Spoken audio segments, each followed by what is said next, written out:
by helping them achieve their goals. If you're in a business that is a service business, make their life easier. Businesses solve problems. People pay to solve problems. But you need to find the root cause. What went wrong deep inside the system? How did this happen? The very first step in creating a business is to identify a problem in the market. A problem that multiple people are experiencing indicates a need in the market. Garrett Camp, the co-founder of Uber, had been dissatisfied with the taxi industry while traveling due to the lack of professional service and the absence of on-site or live support from traditional taxi management. In 2009, he was inspired by the scene of James Bond tracking his own vehicle on a phone, with GPS tracking and a live icon of his car indicating its current location. That's when the idea struck. He just needed to create his own taxi company.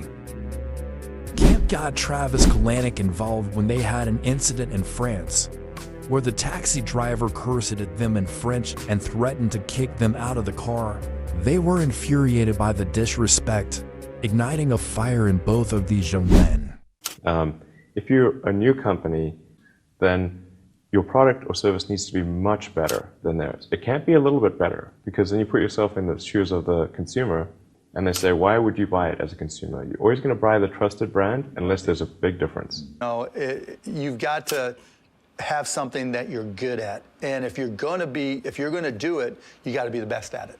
Because I'll tell them, look, if I come in and compete with you, I'm going to kick your ass. Are you ready to compete with me? Yep. Right? Kalanick and Camp had different views on how to deploy vehicles as taxis, either purchase a fleet of Mercedes or allow ordinary people with cars to earn extra money by using their own vehicles.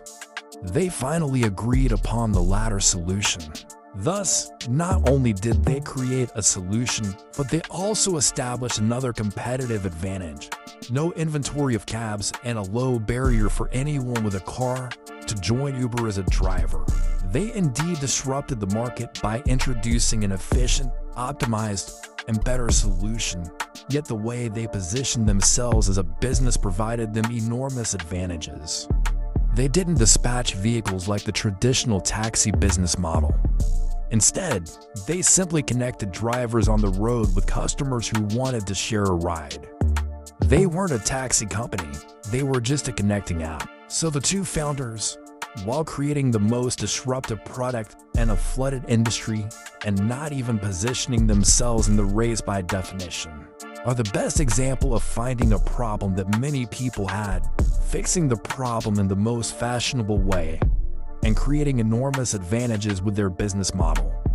And it all started with just a movie inspiration and a dissatisfied taxi customer's point of view.